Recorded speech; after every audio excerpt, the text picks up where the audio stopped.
Well, good afternoon, everybody, and welcome to a little thing that we call a Cup of Joe.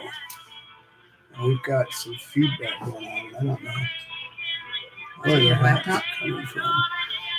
Oh, maybe. Hang on a second. There you go. All right, no feedback. Joe, that's what they call me. Wow, what a day. Today's been one of those days. Good day overall. But it's a day that taught me some lessons and reminded me of some things. If you listen to the words of that song, that is our opening song. It's not the greatest version of it. Hopefully we can get a better version of it, because I know it's downloadable and sounds like it was crossed over from one thing to another. But it's a song called The Guilty Man, and it was actually a song written about my case while I was locked up in the place called the Twin Towers. And for those of you who know or don't know, this is an audience that's dynamic. It's we get new listeners all the time, and I know some of you old timers probably get sick of hearing about it, but you know what? It's part of the reason why I do this show. It's part of the reason why we're here. And I think the more we can keep our minds on why we're here and doing what we're doing, maybe the more likely we are to do it better. Maybe the more likely we are to put some real effort into it. I deal with a lot of people, and man, it's frustrating. People are let down a lot more than they're inspiring or let up, if there is such a thing. But this is a song that was about my case and about the fight and about somebody who got persecuted for doing nothing more than to try to help people with a plant, and was accused and found guilty by a jury of his peers. But he stayed the course, and he kept fighting, and he reached out to the community and kept reaching out, and ultimately got everything turned around and became an innocent man. And one of the lines in the song at the end of this is about that he's still fighting, and that song's about me. It's about my fight. It's about our fight. And that's what I want to try to get to you guys to understand, is that, you know, there's a lot of pot stars out there, a lot of people that are all about the, you know, the glory or the recognition or the likes or the whatever all that stuff is.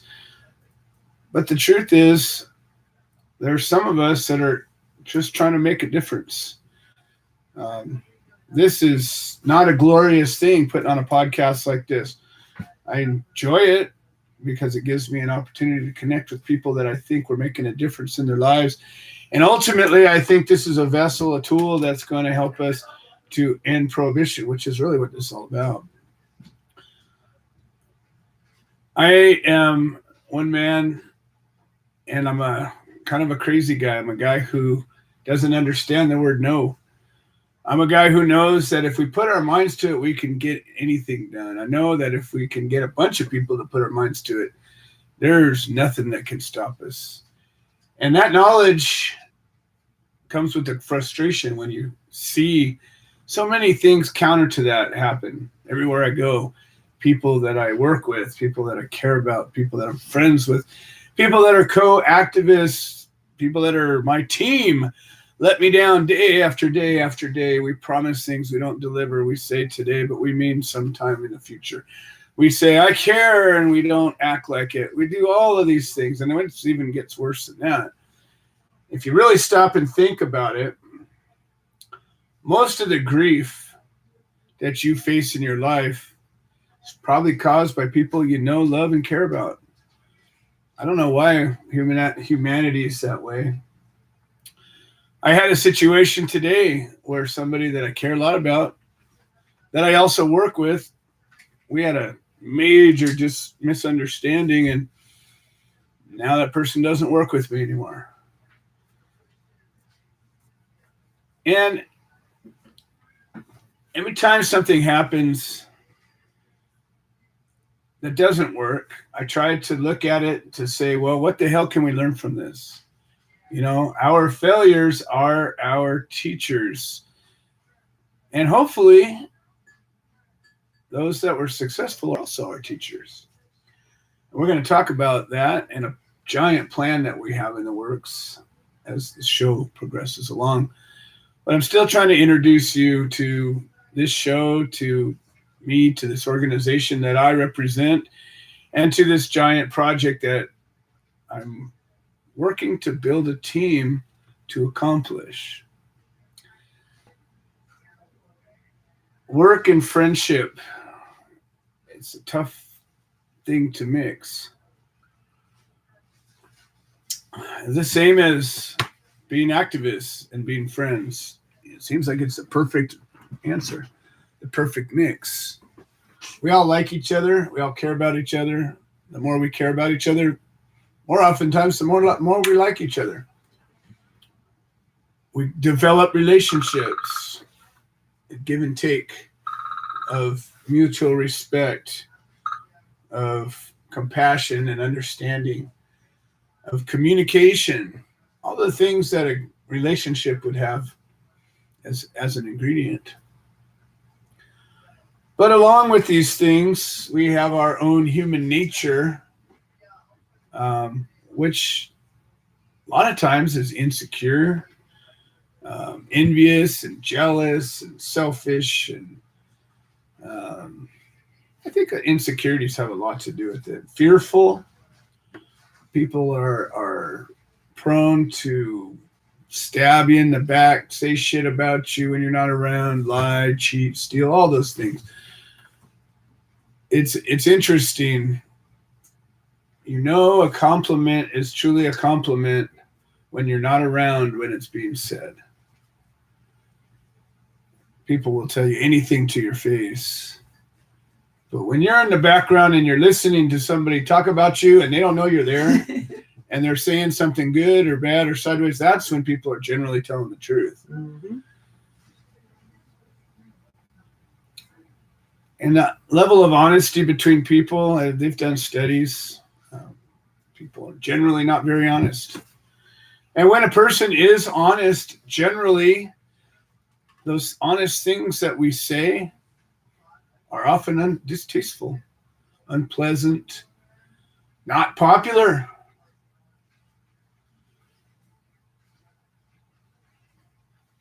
But truths are truths. And good is good, and shit is shit. And there's no way to get around some of those things. And when enough good people stand together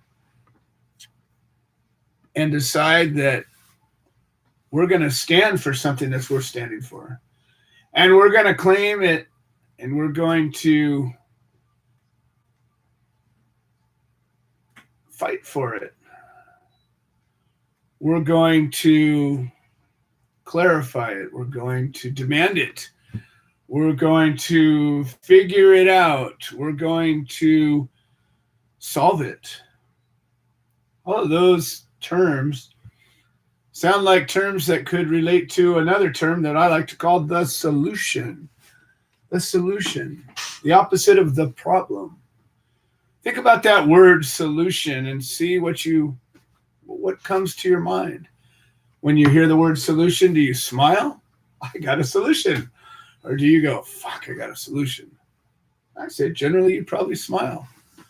A solution generally is the opposite of a problem. A solution is generally a good thing. A removal of an obstacle, presentation of an opportunity. There's so many things that could be a solution that generally are good and positive for whoever's connected to it. I can't, unless the solution to my problem is the ending of your world. Other than that, generally solutions are good things, especially if they're win-win solutions. Now, life is full of problems. Anybody who has been alive for any length of time knows that. We have problems galore. We have problems that start from the first breath we take. Got to breathe air now. Got to eat food. Got to whatever, all the crap we got to do that's not like it was when we were locked up inside the womb, nice and warm and cozy and wet, and didn't have to eat, didn't have to do anything. You just got to sit there in this lovely place listening to a nice heartbeat and whatever was going on outside through a nice wall of flesh. It was lovely. And then you come out here and everything starts to go to hell.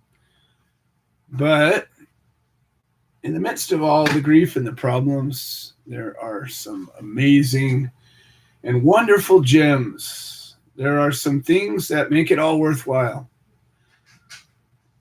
When you do something that makes the world better and you know it and you feel it and you hear it and you listen to it from other people saying it when you're not around, you watch it happen, you feel it happen. When you help somebody selflessly and they smile back at you and say, wow, thanks. Now that's the kind of stuff that's all about solutions. And that's what our organization, a civil rights organization, nonprofit 501c3 called The Human Solution, is really all about.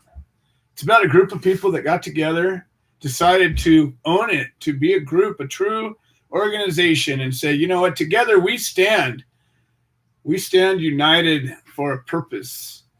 When we organized originally, we organized to educate and support victims of the drug war and the surrounding element. And we had an ultimate target of ending prohibition. That was when we first organized 10 years ago. 10 years ago. We stood up and showed up in people's courtrooms and we taught people about jury nullification and we helped each other out. We many times behind the scenes provided medicine for each other and just did generally good things. And since that time, we've grown as a group, as an organization. We've taken on bigger and broader problems because the problems all seem to stem from one place. And when you look at society and you look at people and you look at humanity and you look at government and you look at all the problems and all the solutions and you find some common ground. And you look at problems that have to do with oppression, tyranny, inequality, injustice. Those are problems.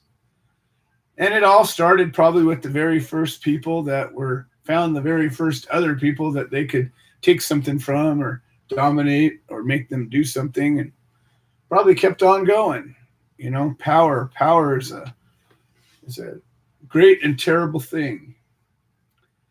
And they say that power corrupts, and they say that absolute power corrupts absolutely. And I don't know that it has to. I believe there are some people that wield power carefully and with respect and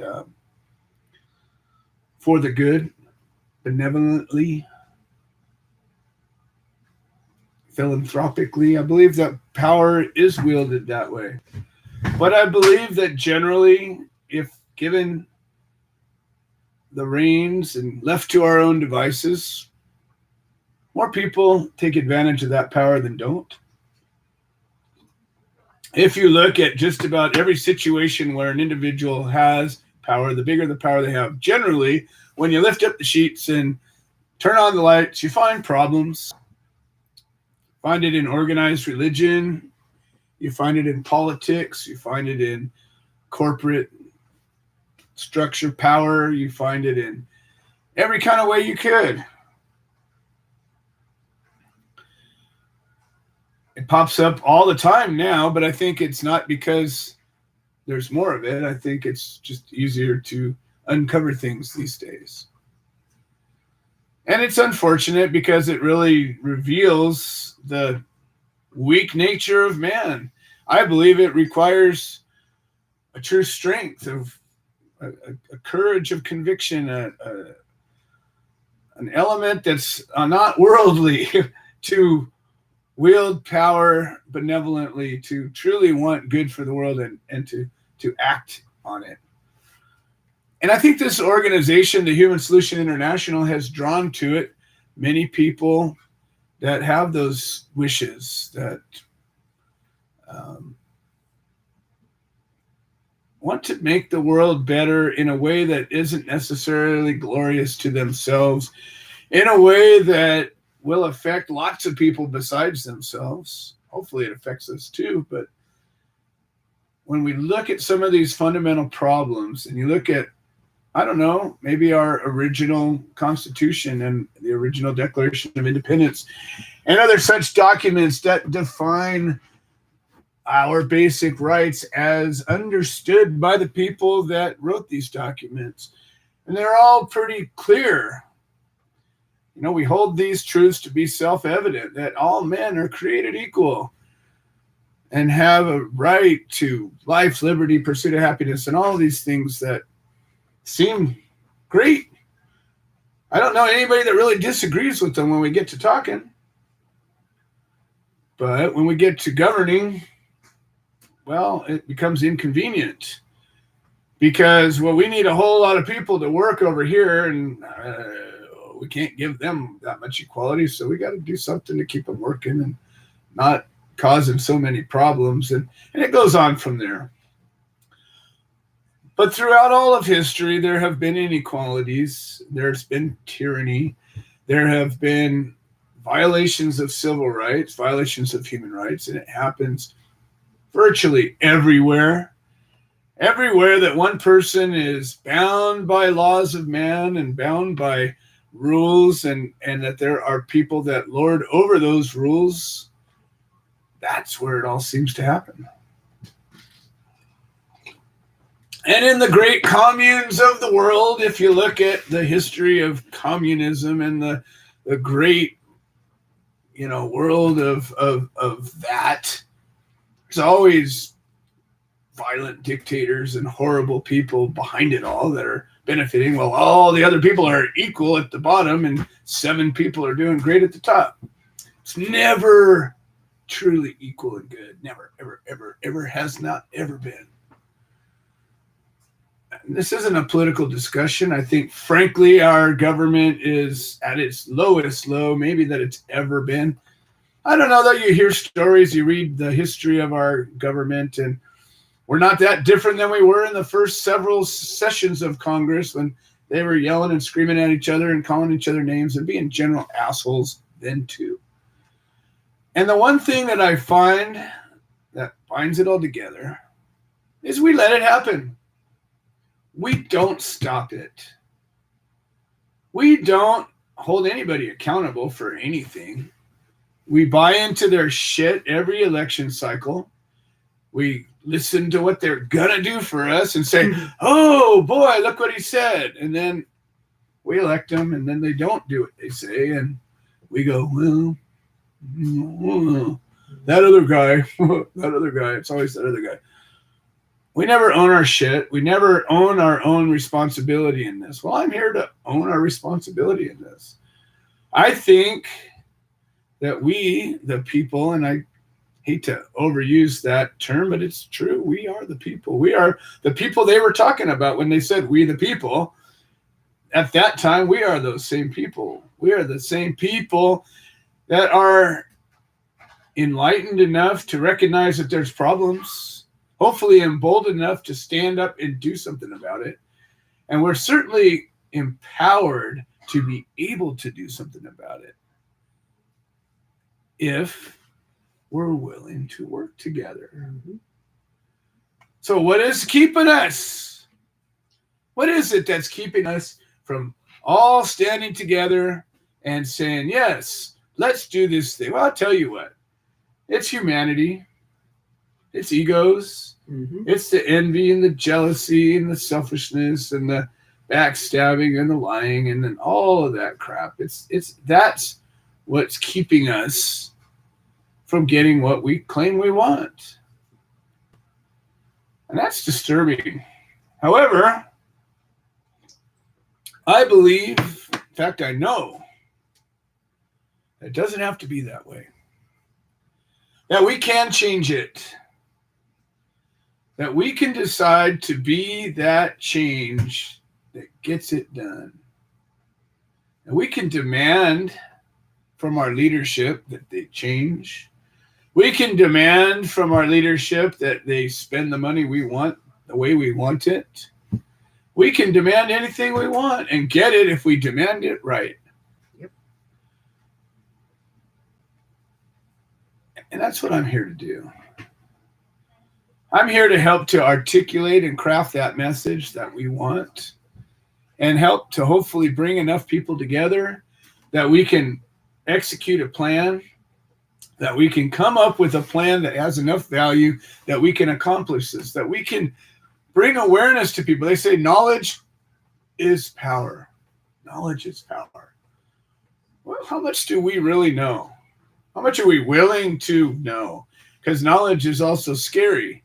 Wielding power is scary as hell if you're really wielding it, because you can get shit done and then you're accountable. See, along with all this freedom comes responsibility. Oh, shoot. Always. You know, we want the freedom. We don't always want that responsibility. Do you realize that there are numbers that we could bring together and put together talking points that talk about things like homelessness and things like poverty and things like budgets and things like where we're spending our money, where we're not spending our money? Why? Why is nobody upset about it? You know, I hear about things that are happening in politics right now, and nobody is demanding that we spend our money wisely. Nobody. We keep letting politicians do what they want and put on a show for us. They're friggin' dancing ponies right now. That's all they are. And we're going, roar! And nobody is really demanding real change. I don't hear any real demands. I mean, I hear, oh, we don't want this, we want that. You know what? Let me tell you this. Equality, you want to start getting down to some equality? Let's look at it. Let's look at it for a second. And this is going to really piss some people off that I mentioned this. But we put a lot of talk and a lot of effort into immigration policy, right? But we don't look at it for really what it could and should be, what it should be. We don't ever have a real dialogue about what's acceptable. Because, I don't know, just a couple of days ago, yesterday, I think they rounded up a whole bunch of gang members that are chopping each other up. They were mostly illegal immigrants. Surprised our commander-in-chief isn't spouting all over that right now. And then that's one side of a point. The other point is, well, we all have a right to be here, and we're just here for the children and all of this and that and the other thing. I'm not here to have this political debate, but I'm going to have this thought.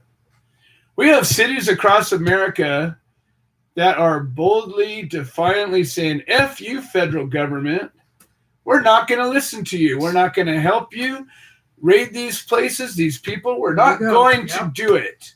We're not going to do it. Right.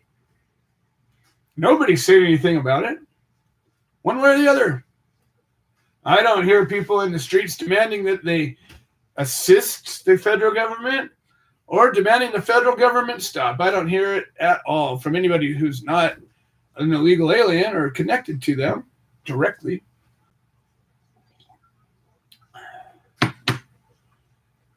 Well, we got some states that are defying the federal government about cannabis laws to some degree. However, when the federal government comes in and says, well, we're going to give you money and we're going to come in and empower your law enforcement, you're going to have to help us out, go eradicate us of illegal cannabis, they always say, sure, no problem. With their hands out. I've never seen one time a state of any state say, oh, no, we don't want your federal money for that.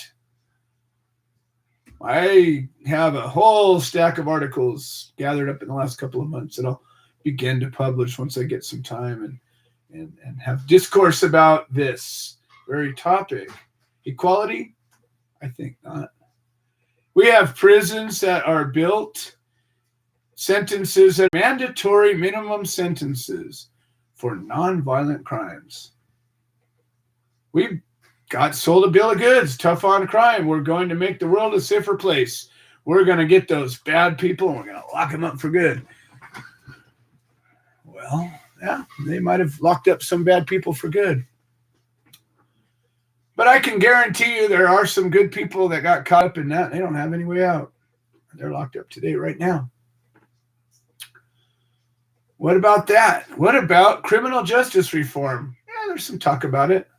A couple of celebrities are turning that into their cause. So that's good. Don't get me wrong. I'm kind of talking about it a little bit offhandedly, but only because in the big scheme of things, the handful of people that are willing to do anything about this is nothing. We got opinions about things that mean nothing. We have opinions about every sports thing, every celebrity thing, even political things. We got opinions. But nobody is focused on true equality, at least not that I see. I know people that have sat into the ACLU, tried to get them involved in some of these issues, and they don't even know what the hell they're saying in there. Because it gets political, it gets control-based, it gets power-based. It gets not about what it's supposed to be about. Well, I announced last week that we have a plan. We're going to make a trek across this great nation of ours, and I believe it is a great nation. I believe if you look back on history, regardless of all the horrible things that we've done, I think that this country has had a huge impact on the betterment of mankind and the people in this country. I'm not talking about the government leaders. I'm just talking about the people, and many of them have done some amazing and incredible things towards equality and civil rights of all kinds. And I believe we're going to continue doing that. And I believe that I'm going to participate and put my heart and soul into this event that we're talking about. And I'm looking for some help. I'm looking for some actual, true, real help. And I don't frankly care if you're part of a group, if you're a soul, whatever, if you're part of our organization, if you become part of our organization. I want all of those things to happen. I want you to care enough about liberty, equality, justice, freedom, human rights, and ending oppression, tyranny, and prohibition to say, yeah, I'm in. This affects me. This affects me and my loved ones enough to do something about it. To do something about it. Now that's a powerful phrase. It's an infinitive phrase. To do something about it. And I hear all the time how mad people are and how upset people are and how... But to do something about it, those are the ones I'm looking for. I'm looking for the ones that are willing to do something about it. What are we going to do? Well, I'll tell you what, this is a monumental, epic task project. It's going to take a year to figure out, to plan, to organize, to orchestrate. It's going to take months to accomplish. It's going to take probably dozens of people to lead, hundreds of people to support and make it happen, and thousands, tens of thousands, hundreds of thousands, or hopefully millions of people to execute it. And if we do this correctly and well, and we'll know if it's correct if we get some results, it's the only way. we're going to make some changes. We're going to make some lasting changes. We're going to make some changes that will leave to our kids and our grandkids a world that's better than the one we got. Who's with me? That's what I have to say. Now, I know we've got a lot of people that have said so far, yep, I'm in. I want to help. First step we have is to clarify our message. This is maybe the hardest part about this whole thing. Because what are we trying to accomplish? We're going to travel across America. And I don't want to say march or walk because I got people in wheelchairs. I got people in scooters. I got people in skates. I got roller derby teams willing to skate across America with us. Right. I got bicyclists, skateboarders, river rafters. There are so many ways to get there. I just want it to be under our own power. I want there to be a support team of vehicles as needed. But at the end of the day, we're going to get ourselves across America using our own power. I think that's a powerful term. Under our own power, we're going to do this. But why are we doing it? What's the point? That's what I'm looking for right now. What's the point? How do we tie this together? I want this reason that we're doing this. What are we trying to accomplish? What are our talking points? What are our demands? How do we know when we've accomplished this? And how do we make these demands connect with all these different groups that want maybe slightly different things? How do we find those common threads that say, this is why we're here, and I demand this because I'm part of this group that's being affected by that? How do we do that? That's what I'm looking for. I'm looking for those ideas, talking points. We need to create these talking points. Ending prohibition, that's certainly a point. That's what we want to do. But really, let's get to the core of that. We want our basic liberties back. We want the right of life, liberty, pursuit of happiness. And if it includes putting something in our body that doesn't hurt anybody else, who cares what it is? I think maybe we get to the core of that. I think maybe we want equality, equal justice under the law as the rest of the people are supposed to have. And not just certain people that are a certain color that live in a certain place that drive certain cars. Oh, okay. That reaches another group of people. We got a whole giant group of people that we call disabled, that are disabled to do a lot of things. And they got all kinds of barriers that they overcome. Are they equal to those that aren't? I don't know. I tend to think not. I think there's a lot of things they can't do that they should be able to do.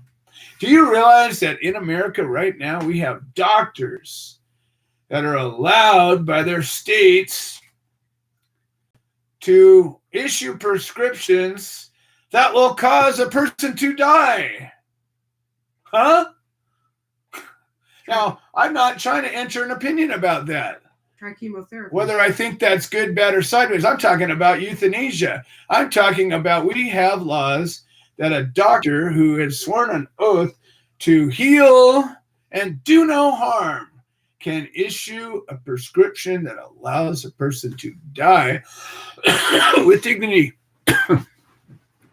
Now, do we have a right to hell? I think we have a right to do whatever we want. I'm not talking about that.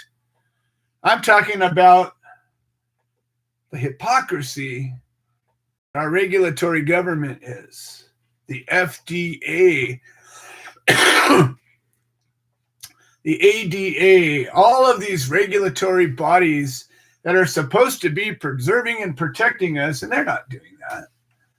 They're not doing that at all. Maybe they have at some point, and maybe there is a place for them. But if you look at the truth and you look at follow the money, you look at the people that are influencing the other people, and you'll find out that maybe it's not about us. Maybe it's about them. But I don't hear anybody screaming about that. I don't hear anybody screaming that another illegal pot farm got busted and that somebody's hard work and money and risk is all gone, and now they're facing criminal charges. I don't hear anybody screaming that we got a guy, Craig Cecil, who didn't call in today. He's probably on lockup, currently serving life in prison without possibility of parole. I don't hear anybody screaming about that. We got a few in our own circle, but that doesn't even count. How do we get other people to care about that? Nelson Mandela said, if you talk to a man in a language that he understands, that goes to his head. If you talk to him in his language, that goes to his heart. Can't we come up with some messages that go to our opponents' hearts? Can't we reach and find them? I talked to a guy who is working with Patch Adams the other day. And I asked for him to put a good word in. I have been deeply touched by some of the words that man has said about finding the language that it takes to get somebody to understand that things are important, that there's injustices that need to be fixed. How do you reach those people's hearts?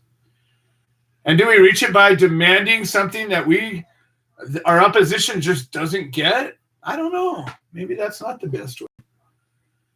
We know that marching can be of value because we watched it historically happen. When enough people get together and they march, people take notice. But what about that message? I think we should focus on it. I'm looking for people to help me develop that message. From that message, we need to develop a mission. And from that mission, we need to develop a title.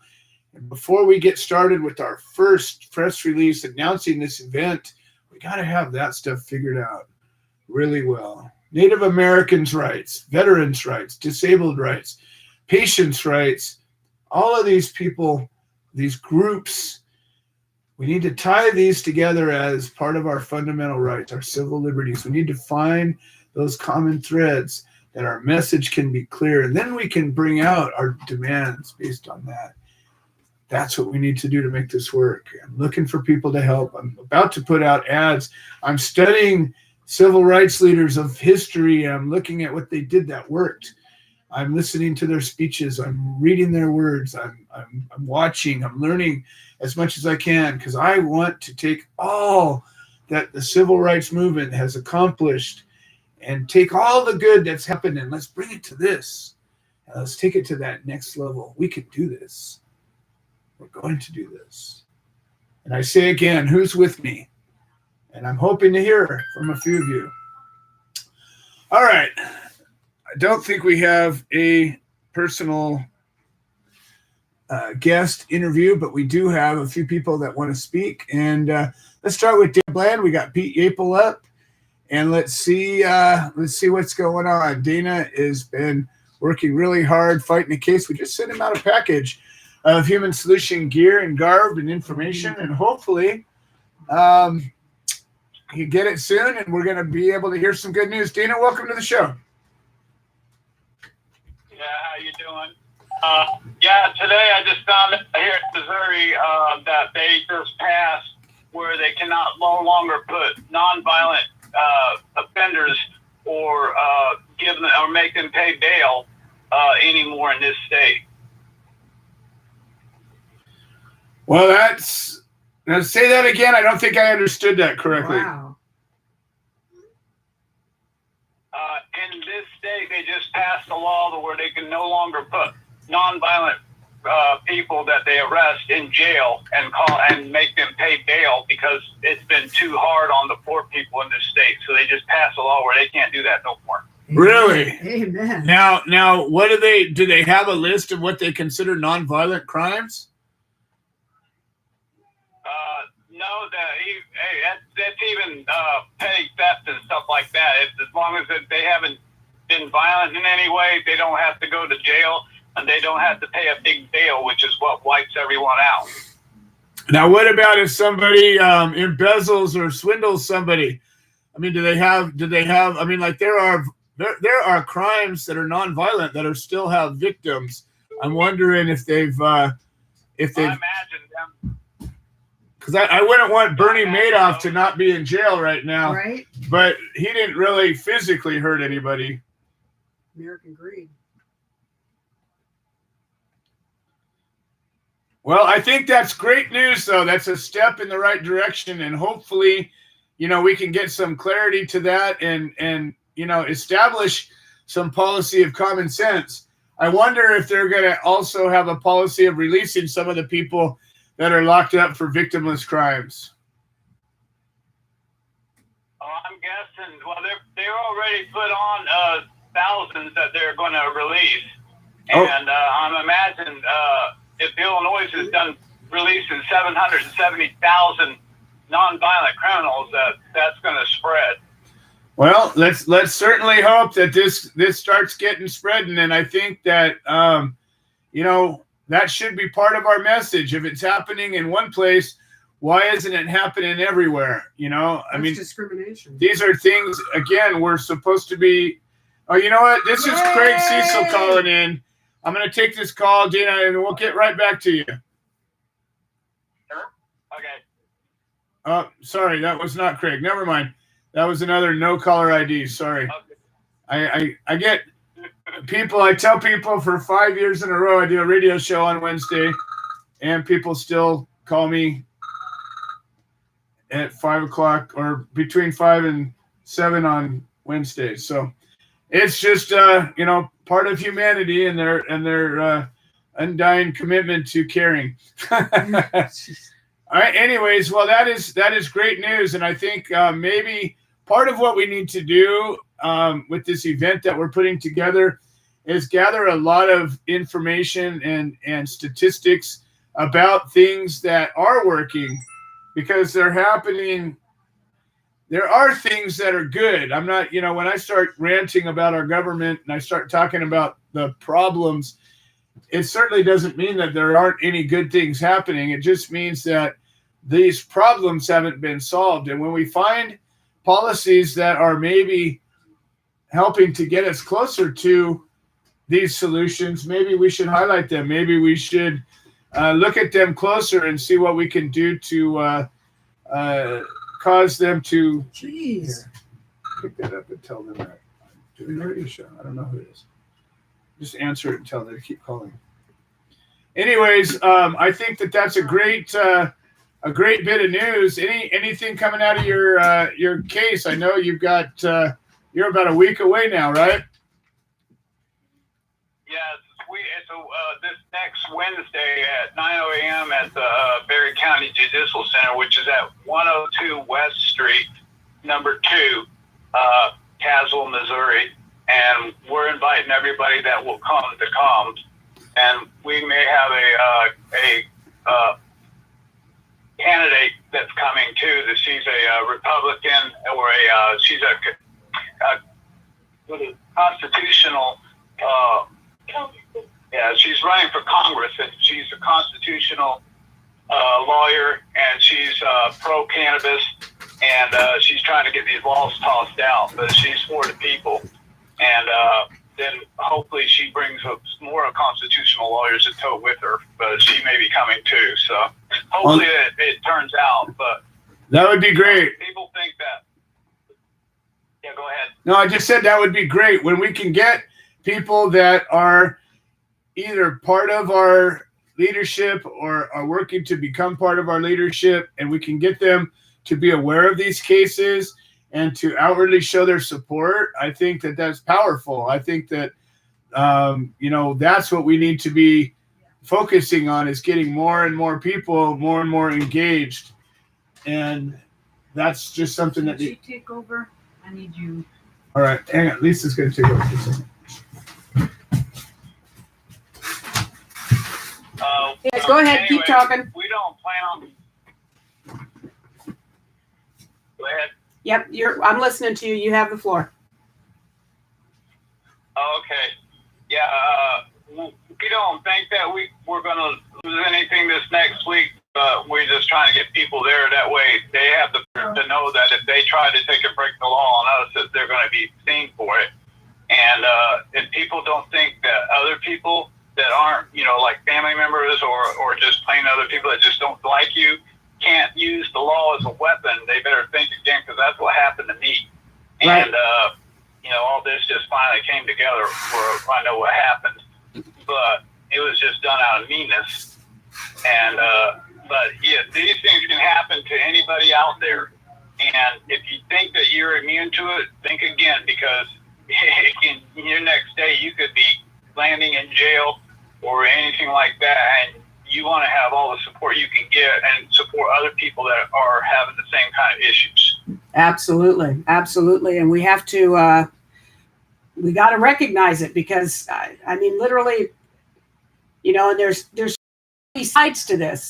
Today I got a text where a 49-year-old woman died of breast cancer. She's 49 years old. That's her children and her spouse that are going to live the rest of their lives without her. I have a very dear friend who got some other bad cancer news today. You know, if cannabis was available to everybody, we wouldn't have to deal with this. We wouldn't have people locked up. We wouldn't have people being ill. So y'all got Joe back. Here he is. Yeah. Sorry about that, I'm folks. trying to teach people to look into their history books and to go back in history and learn it, because if they go back 90 years and before, all these diseases and stuff that just came out in the last 90 years weren't here. And that's because every part of life, including the cows and the animals and everything we ate, had cannabinoids in it. And it was part of our diet back then. And it just took and wiped away all that, including the essential oils almost disappeared too. And now that it's coming back, it's starting to help people. And I'm praying that this whole thing ends before long. Well, that's what this is all about. And you know, Dana, we're so grateful that you're standing up to fight. I wish more people. I know how hard it is. I've been there and I've done it. And I, you know, if I had to, I'd do it again. I hope I don't have to. But you know, so many people roll over so quickly, and I understand it's difficult, and I understand it sometimes seems impossible. But you know, the real change in the world has always come against impossible odds. People don't make changes to their world unless it's that oppressive, until they feel that they're until they feel that their livelihood is threatened. You know, if you look back through history, no society has had a revolution, peaceful or otherwise, unless they were so oppressed that they didn't feel that they had a choice. And you know, that's what I'm trying to get people to realize, is that we have accepted these violations of our rights, that we've accepted the tyrannical oppression that has stepped on our neck for so long. And we don't see it as a threat, because you know what? We still got food on the table. We still got a roof over our heads. We're getting through it somehow. We always find a way to accept our lot in life.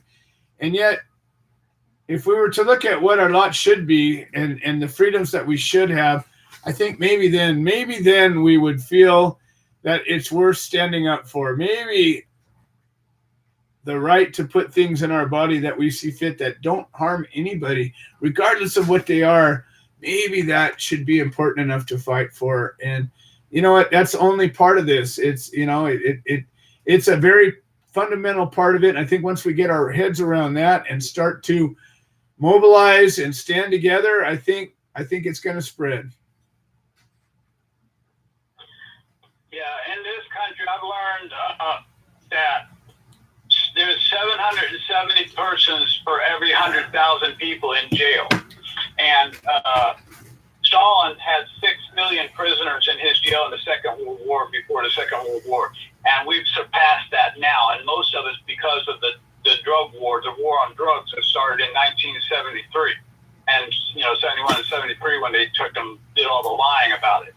And since then, it's jumped from like about 1.5 million to over 6 million prisoners. And, you know, when you go to jail, they have no caring of if you're guilty or innocent. They take your medicine away and everything. It doesn't matter if it kills you. Because I know a friend of ours, Dolores, her husband died because of being put in jail and having his medicine taken away.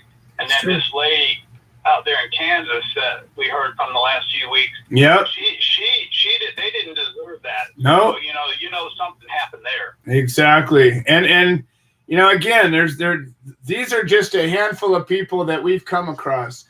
And you know that there's dozens or maybe hundreds or who knows, maybe even thousands of cases where something like this has happened, and it is not supposed to happen even once. And, I think that as we can get these talking points clarified, as we can create a list of demands, a list of clear violations that need, and a clear solution of how to fix them, I really believe that we can take this movement and turn it into something, this trek across America, and turn it into something that ends up in Washington, D.C. with a list of demands right before the 2020 election that cannot be ignored. I think if we do this and do this right, hopefully, my God, your case will be long over, and Glenn and Peggy's case will be long over, and so many of these cases that are still, we're dragging through the mud over it, and hopefully they'll be over. We'll be able to stand up and fight and keep this from happening again. Well, they know that if they try to send me 2 more years waiting, that is going to be a death sentence for me.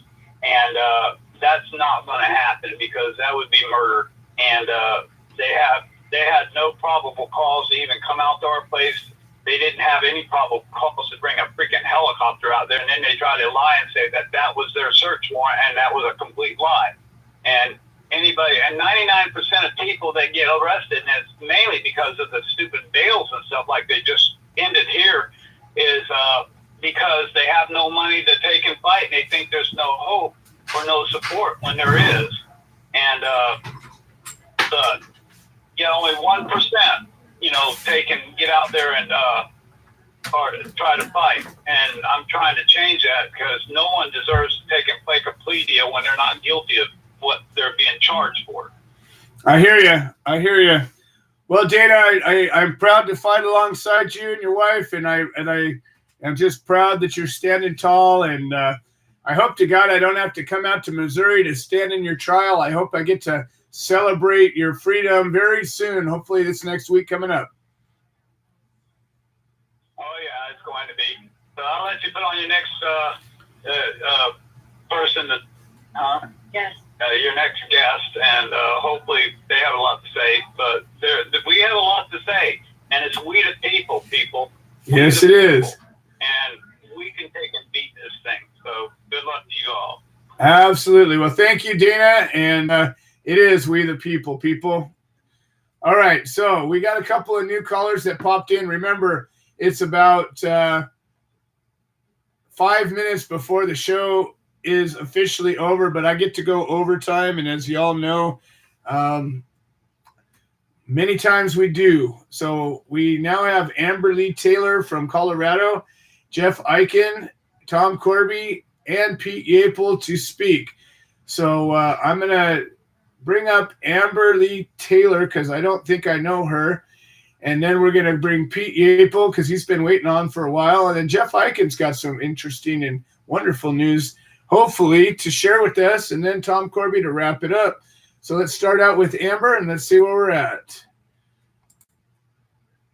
Amber, welcome to the show. How are you doing today? I'm doing well. How are y'all? Doing fantastic. Above ground, breathing, and currently out of custody. That's awesome. Free world, as my husband would say. Absolutely. So what brings you to the show today? Hello, Tom. I know Tom. Hello, Tom. I'm Thomas Landreth's daughter. Thomas Landreth is Oklahoma inmate number 146687, doing 20 years for less than an eighth of marijuana. And I know Tom. He's been helping me get my gas free. Awesome. And that's, that's what this is all about. We're trying to get them all out. It's not fair that anybody's locked up for cannabis, whether it's 1/8 or 8,000 plants. It's all shouldn't be a crime, and it's ridiculous in so many ways. And I'm sure this has affected your whole family in such a profound way. Why don't you share with us a little bit about just the hardship that comes when a family member gets taken out for this? My dad has been incarcerated for 34 years. Every charge that my father has is for drugs. He was a methamphetamine addict for about 20 years, and then he got cancer, and he got off of meth and medicated with marijuana.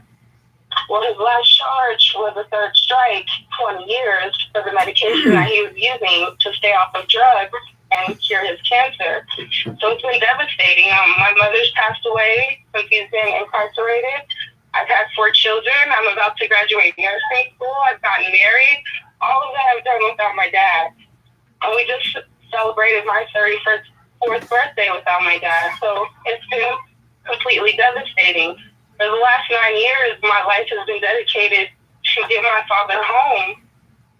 And finally, we've reached the leeway in Oklahoma. Oklahoma's marijuana laws go into retroactive status November 1st. So on November 1st, I will be able to apply for my father's release. Woo!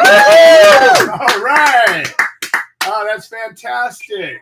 Thank you very much. Oh, that is amazing. I was trying not to cry. It's okay. I got a whole bunch of notes here. Oh, that's all right. That's what this is all about. Oh man, Thank you. That's amazing. I can't wait to celebrate. Yeah. Oklahoma's incarceration rate is 1,079 inmates per 100,000 people, reaching number 1 in the country. The war on drugs is a war on people. Yes, it is. We are all one team, and we all have one dream, and that's to end the war on drugs and mass incarceration. Just like your former guest was saying, the judicial system would crumble if every person went to trial. It would crumble.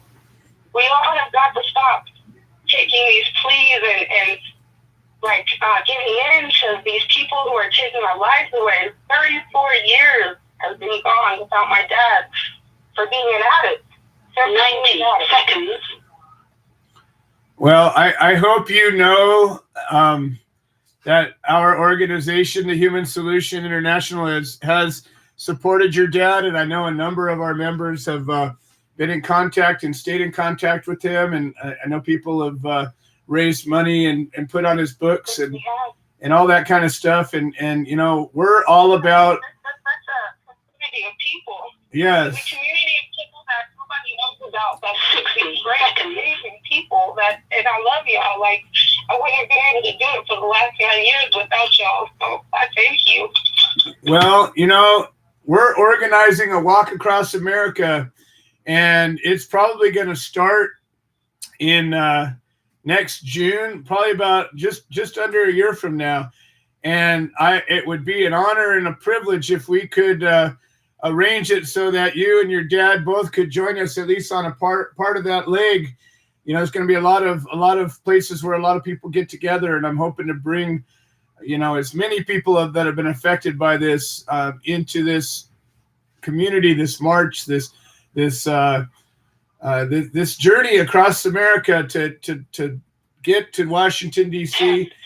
and make some serious demands. And we're going to be having events all along the way with people speaking out and welcoming candidates and political leaders and all the people that have been affected. You know, you with your story about your family and having to live without your dad, it's just unthinkable.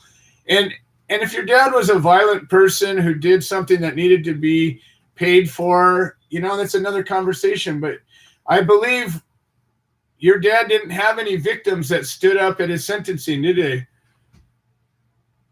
No, sir. No victim, no crime. And that's the problem, is we keep having all these people that are locked up. And I've sat in many a sentencing hearing over the years in many courts across the land. And I've sat in on violent sentencings because sometimes you're waiting for your case to come up and somebody else's case comes up and you're there. And you know what? If you've ever heard the sentencing hearing of a violent crime, it's horrible. You listen to all the family of the victims and they talk about how devastated they are by the crime that was committed. And then you go to a pot case and the judge will ask, is there any victim statements or victims' family statements? And nobody ever once stands up because there aren't any. And yet these people still get sentenced. I wish that I could stand up in front of those judges and tell them how I was a victim. I've been taking away my father. I wish that I could stand up in front of them judges and tell them that my husband is a victim. My husband got a 15-year charge when he was 17 years old that he still is on parole for the next 2 years that we have to deal with every single day of our lives. I wish I could get up and tell those people my side of the victimology of this story, because I don't think people understand that this puts a burden on families for generations and generations and generations. Well, Amber, I would like to extend to you an offer, and I'd like you to stay on the line when you're done with your call. And Mary is an amazing individual who's screening the calls right now, and she's going to give you a call that you can join tomorrow. And I don't know if you can join it or not, but also, Mary, give her my personal number. Actually, let me just I'm going to give you my cell number on top of it, but I want to invite you to join a call tomorrow that the leadership of the Human Solution does every Tuesday and Thursday. And I would like to welcome you into this community officially, and maybe see what we can do personally to help out your case and to be supportive in the way that you deserve. But do you have a pen and paper there right now? I do have a pen and paper. All right. I'm going to give you, this is my personal cell number. I'm going to encourage you to call me sometime so that we can figure this out. If you can make the call tomorrow, that'd be wonderful. But if not, I want to extend to you this line. It's 951-436. Okay. 6312. Okay. Okay, and I mean that sincerely. Thank you so very much, and I appreciate the airtime, and I'm going to continue listening. I've enjoyed the whole show. Excellent. Excellent. How did you hear about the show? I saw it on Facebook. I saw the live going, and I seen the number. And I used to have a segment with Mindy and a couple other girls. It was called The War on Drugs with Amber Taylor. Okay. Years ago, and I was like, oh my goodness, I got to get on here. I just love the community of people. Like, y'all are just great, man. You just made my day. Awesome. Thank you. Awesome. Well, you know what? You made ours, and that's why we do all this. So look forward to talking to you tomorrow, and, let's find a way to help each other even more. Awesome. Thank you so much. All right. I'm just going to continue to listen. Y'all have a blessed day. All right. Thank you so much. Amber from Colorado, her dad is serving a huge sentence in Oklahoma. And you know what? Oklahoma, of all places, if you've ever been to Oklahoma, it's a lot like Texas. And Texas is a horrible place when it comes to cannabis laws. But Oklahoma somehow pulled their heads out of their asses, and they came up with a law that's probably better than any of the other ones that are out there. And now they're going in and starting to do some retroactive work. And my God, if we can get this guy out, it's obviously too late to fix what's been done, but it gives a place for healing to start and a place to maybe for some redemption. So anyways, anybody wonders why the hell we go through all this trouble, this is why we do it. All right, we got Pete Yapel from Solidarity Over Separation chapter of the Human Solution in New York. And as you all know, he's one of our leadership team, an amazing guy, and welcome to the show. And not to mention, even though it's Pete that calls in, his wife, Helen, is always by his side and a huge part of all this. So I'm going to give her props whether she asks for them or not. Believe me, I'll give her the props. You know that. I can't do it without her. Especially right now, I'm really stubborn at the moment. So I'm going to kind of give her the force. I did really want to say, hey, bless Amber and her family. I hope her dad gets out. It's great that, Oklahoma's doing some things to set some people free, but we need to let everybody free. We can't just stop with one or two or a few here or a few there. And again, this walk, it encompasses everything. Like you say, the demands and what this walk can become if people would just for 5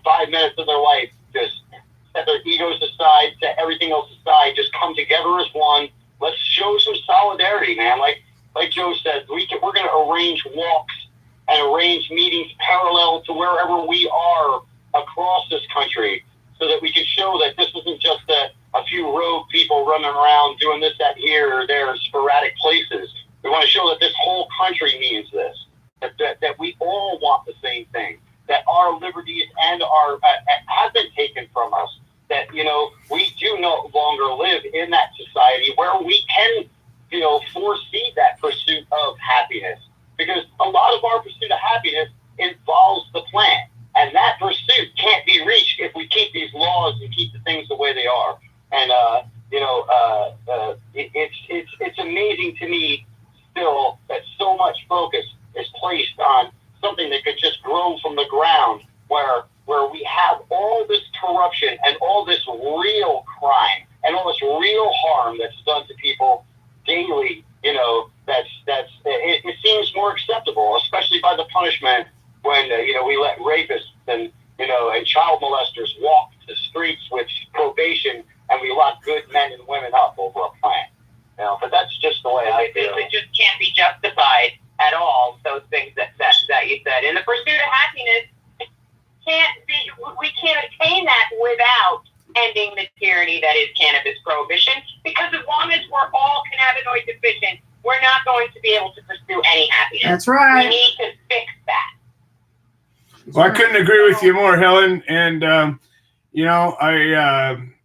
I feel so strongly that if we could just get our message defined, get it clear and all encompassing with some of these other groups, and make it clear and not just about the plant, but, about these liberties, about the tyranny, about the justice, and clarify this. And then we can announce it and start reaching out and start developing this plan. So I'm excited about it. I know it's going to happen.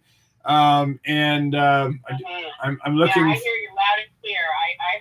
I heard you all tonight. I was hearing it, and all the ideas are popping through my head. I got it. Good. All right. Well, that's why we love you, because you get it. Awesome. All right, you guys. I'm usually good.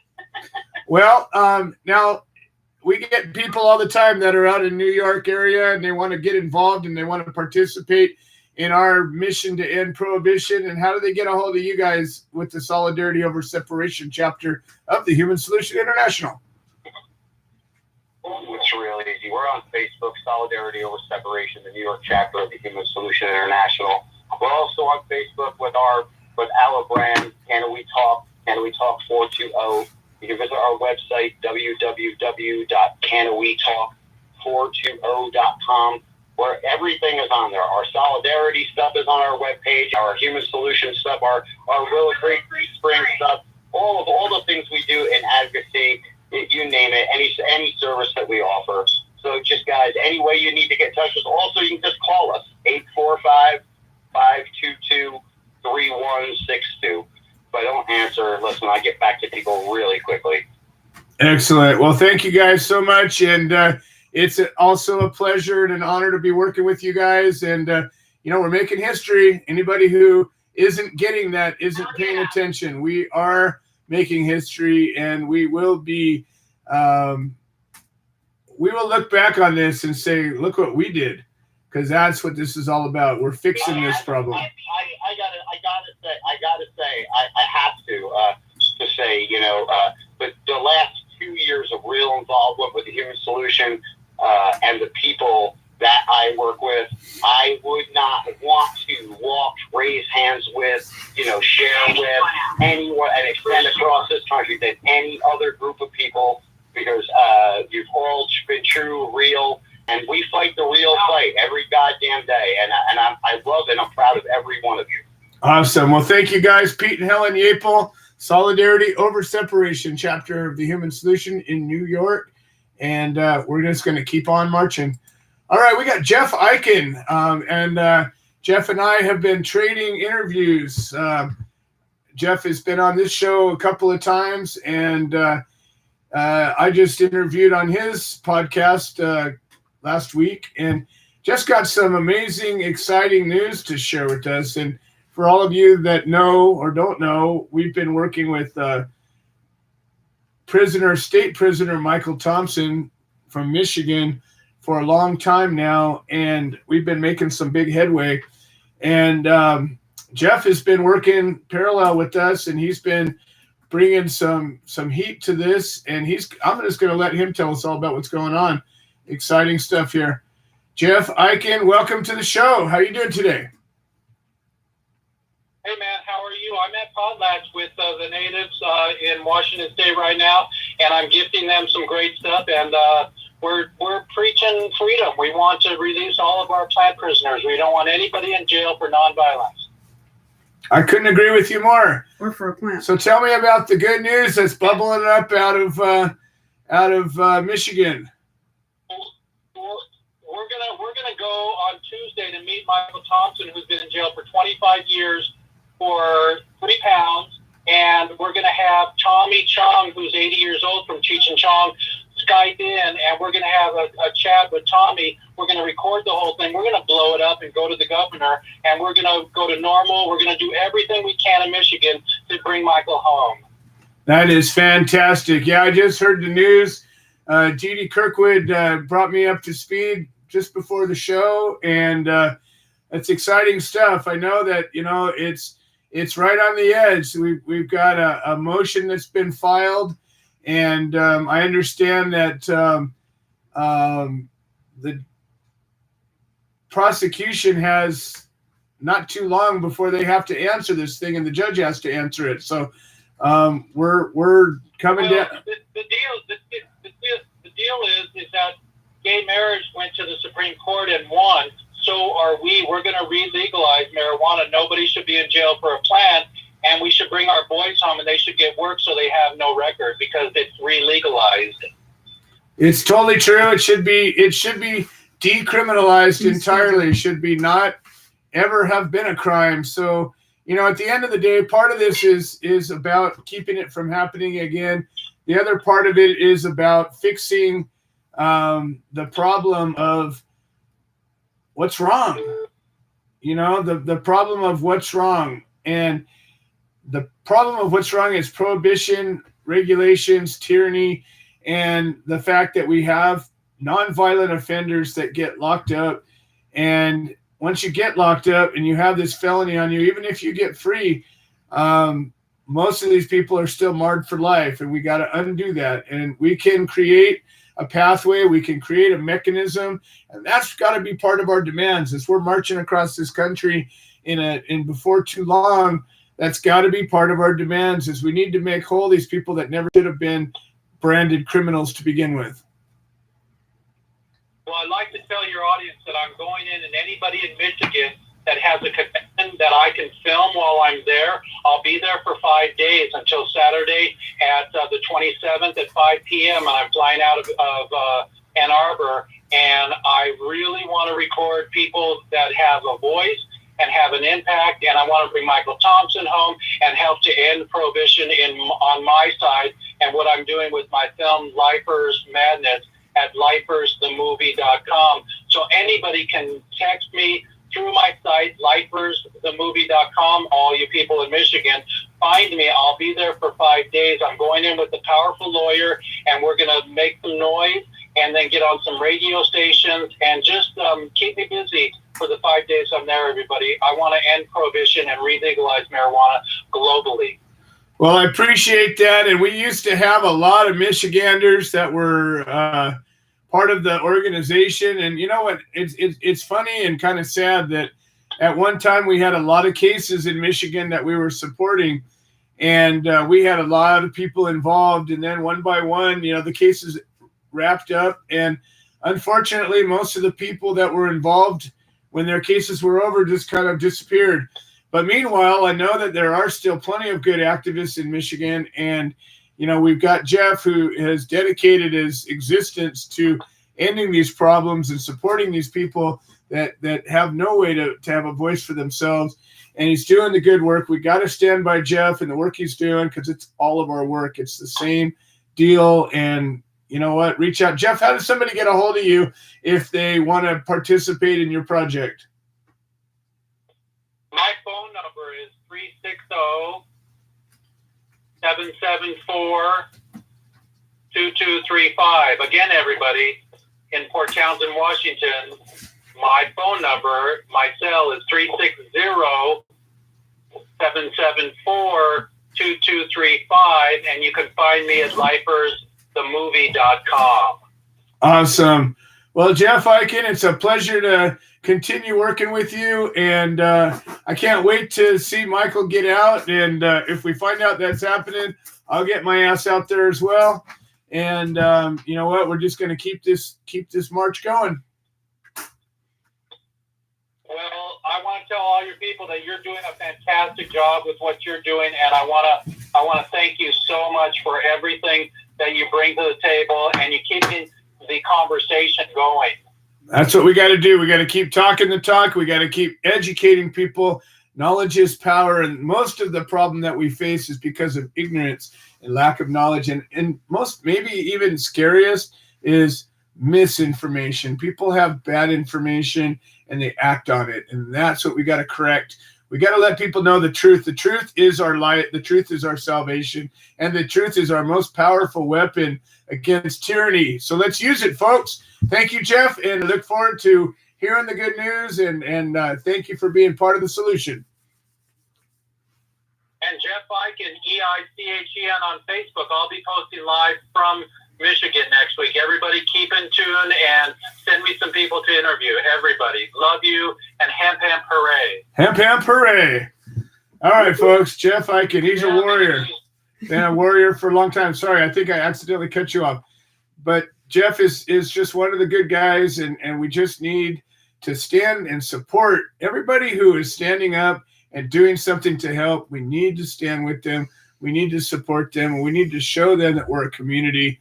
And it's not about any one person or any one group or anything. We need to stand together and make this happen, folks. All right, here we go. Tom Corby to wrap the show up from NorCal chapter of the Human Solution International. Tom Corby, welcome to the show. Yes, you're on right now. Come on, Tom. I'm on my way, Joe. Quit rushing me, will you? I waited till the very end for you, my friend. I got no more show in me. Go, Tom. Well, you know better than that at my age. So listen, as always, I want to thank Joe and always the Coffee Party radio show and Lisa back there, all those on the front line. And I'm trying to remember to talk into the phone, Joe. You're doing great. You're doing great. Yeah, well, all right, thank you. And then we're joining hands and coming together, volunteering, and having me jazz. No, we're not making money. We're working for a raise, and we don't know what our base pay is. Now, if you don't laugh, now come on. And don't forget to breathe. So, I feel it's really getting close. And we're going to hopefully, in my time, before I pass on, that we finally end prohibition and free all our POWs. It's a shame that anyone would go to jail for any plan. It makes no sense at all. Well, we talk about Michael Thompson. You want a story, folks? Joe knows well. Back when, how many years ago, probably was Michael from Michigan. He brought Aretha Franklin to Michigan with the music. And, of course, he was targeted being black. And why is he still in prison? The 22 caliber handguns that don't even fire, and some pot maybe he sold or didn't. So being back when I joined the Human Solution, maybe probably 8 years ago now, I was all over Northern California, in and out of courtrooms, meeting people, hosting the Human Solution International, also on Facebook to get the word out. And so one day, Don and I get this package. We thought it was a book. And we opened it, and it was from Michael Thompson and his whole case. And so we started working it. And I finally got it all together, and I sent the package to Joe, thankfully, and he kept the torch going with all those coming together and helping us. And we need all the help we get, folks, believe me. Yeah, so it's really bad that anyone would die in prison for our sacred plan on that. So, of course, now, again, I bring out every week, why is quiet, Northern California, especially Butte County, because we always take them to trial, we make no deals, and we get our discovery police report, and we work our case together. When we talk about the plan, and you go to the supervisors meeting back when probably about 12 years ago, and talking to those supervisors, 5 of them in Butte County. One day I said, why are we still here? And I said, you all think we just put a seed in the ground, and we're all these big fat cats on the hill. Don't you realize to be a farmer, no matter what you grow, almost everything's against you to make it. I got a laugh out of that one. And the day I walked in, I looked at them all, and they always bring me up last for some reason. And I looked at each one of them, I said, I'm about as tired of looking at you as you are me. I lighten up that court. The supervisor's house, right there was a courthouse right next door, very conveniently. So I would tell you, in my 52 years, I always had some kind of little plant growing. And I learned that no matter how many years you grow and how much you think you know, you realize you don't know much at all. And Frank and Ann right here will tell you, after 25 years, Frank will tell you what? Always room to learn something. Ain't it true? Well, in the first place, and then for years, I've had these kids come. Yeah, we want to grow. How do you do that? Okay.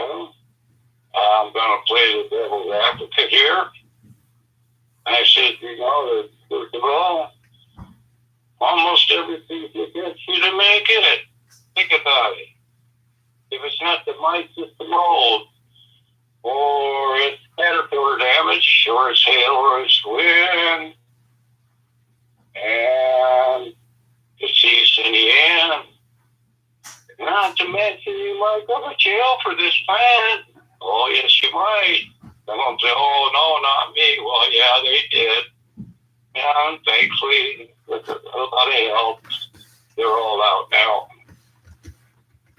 Most pot stocks, and that's an article by one of my favorite. I have his book here, Jason King, with Canna Bibles Free, one of my favorites. He wrote an article, and it was in High Times, and in his third Canna Bible, he put it in there. And why does most pot suck? In the very first place, most pot it's not organic. Now, even if you're buying stuff that says organic, be careful, even for your own health. If it doesn't say 95% certified, then it's not federally organic. So, of course, I tell these kids, and I tell all of you, and I tell everyone to grow organic. And I tell these kids, I said, how come you're giving your plants all this really good stuff and you're eating at McDonald's? Well, so second of all, in this book, I'm not going to go there. Because I've done it for years, and in my books and studying, the first thing I'll tell you is get a book and start reading it. No matter how much you out here with us and how much you teach you, it's going to take years to really grow the really good medicine for our patients. We know that plastic is toxic, and we know, and Ed Rosenthal taught me for years, and I like his books too, that plastic damages glands in your plants, when you have it in a plastic bag. At the day that to go from here to there, of course, we know the best place is in jars. We also know when you store your medicine, a dark, cool place, like under the house. Refrigerator's actually too cold, folks. Also for your mushrooms. Portobellos, of course. And a lot of people don't realize now, of course, now, one who does, it's taught me, is right here, Joe G, my man. And believe me, folks, if you ever get down to Los Angeles, you want to check out Willow Creek Springs. I would love to get down there again. I don't know how you do it there, Joe, but he grows about every kind of plant you can think of. It's on a plateau down to the creek. It's just beautiful there. And he taught me one thing. He said, did you notice here, everywhere you go, all our compost is in here, and guess what? All these little red worms are in here. Yep, I'm a worm farmer. You won't believe our compost. Yeah, right. Those little, in our compost out here, I have those worms. We have back guanos, we have mushroom soil, coffee ground, ashes from the fire for years, and we keep composting. You wouldn't believe it, and how powerful just your compost is, and how you can mix it in there with your soils. And so, yeah, there's so many things to out there growing. And listen, also, believe me, any farming is a lot of work, but Donna's mom lived to be 2.5 years. What would she tell you when I interviewed her at 100 years old? I already know what you're going to see, Mom. To alkalize your body. How do you do getting that? We, of course, we know. A lot of people don't realize how important that pH is in your soil and your water, especially. Of course, when you alkalize your body, and what foods and what alkalizes your body is minerals. Think about it. What comes from minerals is fruits and vegetables. That's why they say if you go on a vegetarian diet, and believe me, you can enjoy it too. It will help alkalize your body, and your body will take care of most imbalances in your body. And don't forget to breathe. I could go on about our plants.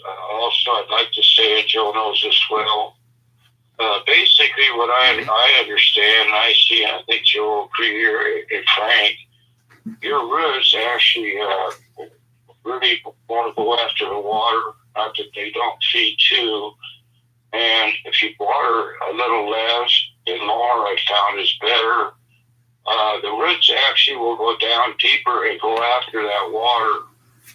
That's why we feel that foliar, which are nutrients, is the leaves actually take on more than the roots. Of course, it all begins with the roots. That's a few things we've learned and might help folks. Also, when you want to go organic, we love the organicides, and also the BT Monterey and a sort of broader scope for the few bugs we have out here. But because we have a very lively, well, you know what, I'm going to bring a point up here. What I've seen here this year, it's not as live as it used to be. I don't even see the snakes and the lizards, the fly, not many bees, a few meat bees, the birds, and I have the hummingbirds, and but that helps so much with just all the predators out there, getting the bugs and the moths, so we don't have caterpillar damage. We got here. Okay, I'm going to take a deep breath and remind you all again that we're all coming together in our goal and vision has always been with the Human Solution International. It might go good. No one should go to jail for a sacred plan. Thank you all today, and don't forget to breathe. Excellent. Well, Tom Corby, folks, NorCal chapter of the Human Solution, and a dear friend and a lion of a man. We are grateful that you have done everything you've done up there. We thank Frank Canan and all the rest of the team up there, and hoping Donna's doing a little better. I know she was on earlier. Hopefully she's feeling a little better. I want to thank Lisa for doing the Facebook feed. I want to thank Mary for being the amazing non-compliant screener that she is, and all of our guests that have made this show amazing as always. You know what? Let's come together. Let's sharpen our message. Let's make the change. Let's end prohibition, and let's see what Willie Nelson has to say about it. And we'll see you all next week. And the Willie Nelson Tea Party and I endorse the Human Solution, supporting cannabis prison